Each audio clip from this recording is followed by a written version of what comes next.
میری عادت ہے پٹھان ہوٹل کے پراٹھے کھانے کی، بیانات میں بھی ذکر کرتا ہوں. بھی رمضان سے پہلے یہیں کہیں بیٹھا ہوا تھا، وہ بڑے مزے کے پراٹھے بناتے ہیں.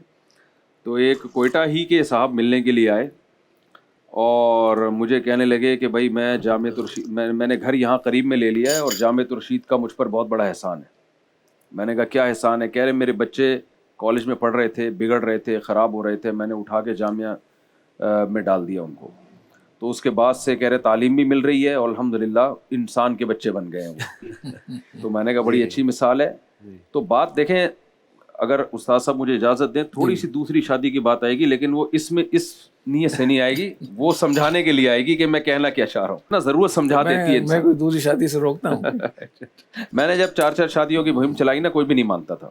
اچھا میں نے جہاں پیغام بھیجا وہ مان گئے. کیوں؟ ان کو ضرورت تھی. حالانکہ نہ کتاب پڑھی نہ تقریر سنی، ان کو ضرورت تھی بھائی ہمیں اپنی بچی کے لیے کوئی اچھا رشتہ مل رہا ہے، گھر مل رہا ہے، تو وہ ہو گئی.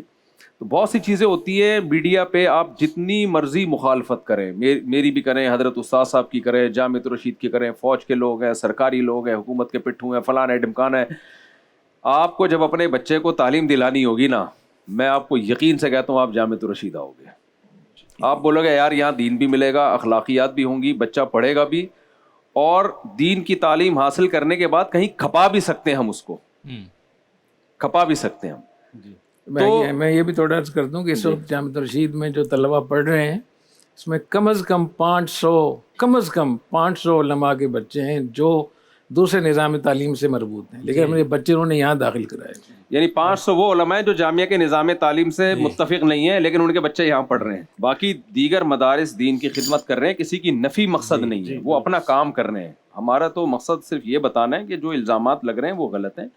تو خلاصہ یہ نکلا کہ بھائی آپ اس ادارے کو چلائیں، مالی تعاون کریں اس کے ساتھ، آن کریں اس کو. ہاں اس کو اون کریں. لوگ نے سمجھ لیں کہ بھئی یہ گورنمنٹ چلا رہی ہے، گورنمنٹ نہیں چلا رہی. اگر گورنمنٹ چلا رہی ہوتی تو چندہ نہیں مانگا جا رہا ہوتا، تو یہاں پروگرام نہ کیے جا رہے ہوتے چندے کے، جو مختلف ابھی پروگرام ہمارے ہو چکے ہیں. یہ سب کچھ نہ ہو رہا ہوتا تو گورنمنٹ اتنی اچھی ہوتی تو اپنے اداروں کو چلا لیتی نا بہت ہی اچھے طریقے سے.